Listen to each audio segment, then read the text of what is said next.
মাসিক 10,000 টাকা কিস্তি দিবেন, আপনি স্কুল এবং কলেজের মালিক হতে পারবেন। দর্শক, পেছনে যে জায়গাটা দেখতে পাচ্ছেন, এই জায়গাটাতে একটা বিল্ডিং নির্মাণ হবে, যেখানে 4 তলা এবং 5 তলায় একটা স্কুল অ্যান্ড কলেজ করা হবে। যে কলেজের মালিকানা যদি আপনি নিতে চান, সেক্ষেত্রে আপনাকে অল্প কিছু টাকা হয়তো খরচ করতে হবে, মাসিক 10,000 টাকা। দেখেন, অনেকে হয়তো ইনকামটা কম করেন, ব্যবসা করেন, চাকরি করেন, আপনার হয়তো বা অনেক টাকা ইনকাম হয় না, কিন্তু 10,000 টাকা কিস্তি কিন্তু আপনি মাসে মাসে দিতেই পারেন। একটা স্কুল আর কলেজের যদি আপনি স্থায়ী মালিক হয়ে যান, সেখান থেকে একটা ভালো প্রফিট আপনার এখানে আসবে। তো সবাইকে বলবো, আজকের ভিডিওটা আপনারা অবশ্যই ধৈর্য ধরে দেখবেন। আমরা এই মুহূর্তে যেখানে আছি, এটা হচ্ছে মোহাম্মদপুর বাস স্ট্যান্ড থেকে অল্প কিছু দূরত্বে মিলেনিয়াম সিটি, যেটা কিন্তু এই এলাকার মধ্যে সবচেয়ে ভিআইপি একটা হাউজিং। মিলেনিয়াম সিটি 120 ফিট রাস্তার সাথে এবং 40 ফিট একটা এভিনিউ রাস্তার সাথে 20 কাঠা একটা ল্যান্ড। এই ল্যান্ডের উপরেই কিন্তু বিল্ডিংটা নির্মাণ হবে। এখানে কিন্তু 5 তলা থেকে 15 তলা পর্যন্ত ফ্ল্যাট হবে, যেখানে আপনি নিজে থাকার জন্য শেয়ার নিতে পারেন। ওকে, তো শেয়ার ভিত্তিক এই প্রজেক্টে যদি আপনি ইনভলভ হতে চান, অবশ্যই প্রথম থেকে শেষ পর্যন্ত আমাদের সাথে থাকবেন। আমরা আজকে বুঝিয়ে বলার চেষ্টা করব কিভাবে আপনারা স্কুল কলেজে শেয়ার নেবেন, কিভাবে একজন ফ্ল্যাটের মালিক হবেন। তো চলুন কথা না বাড়িয়ে শুরু করা যাক আজকের ভিডিও। ভাই, মাসিক নাকি 10,000 টাকা কিস্তিতে স্কুল কলেজের মালিক হওয়া যাবে এখানে? জি ভাই, মানে আপনারা মিলেনিয়াম সিটিতে আপনার যে প্রজেক্ট, এখানে তো আপনি বলছিলেন যে 15 তলা একটা ভবন হবে, সেই ভবনের কত তলে আপনারা স্কুল কলেজ করবেন?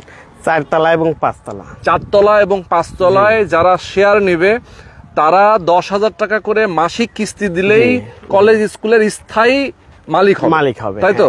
তো দর্শক দেখেন, আজকে কিন্তু আমরা চলে আসছি মিলেনিয়াম সিটিতে। আমাদের সঙ্গে মনির ভাই রয়েছেন এবং প্রযুক্তি বিল্ডার্স এর ওনার, যারা বাংলাদেশ এবং বাংলাদেশের বাইরে থেকে আমাদেরকে এই মুহূর্তে দেখছেন। আমি সবাইকে বলবো একদম মনোযোগ সহকারে ধৈর্য ধরে দেখবেন, কারণ আপনার স্থায়ী একটা ইনকাম, সারা জীবনের একটা ইনকাম, যেহেতু আসলে স্কুল এবং কলেজ এটা কিন্তু একটা মানে লাভজনক প্রতিষ্ঠান নাকি, এবং সেবামূলক লাভজনক প্রতিষ্ঠান এবং পার্মানেন্ট। এখানে কিন্তু কোনো ধরনের মানে লস হওয়ার কোনো সুযোগ নাই, সম্ভাবনা নাই।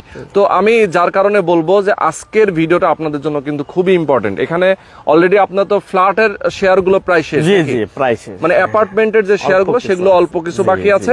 কেউ যদি চান যে স্কুল কলেজের শেয়ার যারা নিতে চান, আজকে কিন্তু তাদের জন্যই আমরা চলে আসছি মিলেনিয়াম সিটিতে। তো মিলেনিয়াম সিটি নিয়ে আমরা কথা বলবো, ঢাকার মিলেনিয়াম সিটি। ভাই, এটা এক্স্যাক্টলি লোকেশনটা বলেন, কিভাবে এখানে আসবে? এটা হচ্ছে মোহাম্মদপুর বসিলা হাইওয়ে রোড ধরে আসতে হবে। ঘাটারচর আরবি বিশ্ববিদ্যালয় এবং বাস টার্মিনালের সাথে আমাদের এই প্রজেক্ট। 120 fit highway road. আচ্ছা, 120 ফিট হাইওয়ে রোডের সাথে আপনাদের এই প্রজেক্ট। ওকে, এবং আমি যেটা দেখতে পাচ্ছি ঠিক পেছনে, এই যে আপনাদের যে জমি, এখানে টোটাল 20 কাঠা এবং যে রাস্তাটা আমি দেখতে পাচ্ছি, এটা হচ্ছে কত 40 ফিটের একটা চওড়া রাস্তা,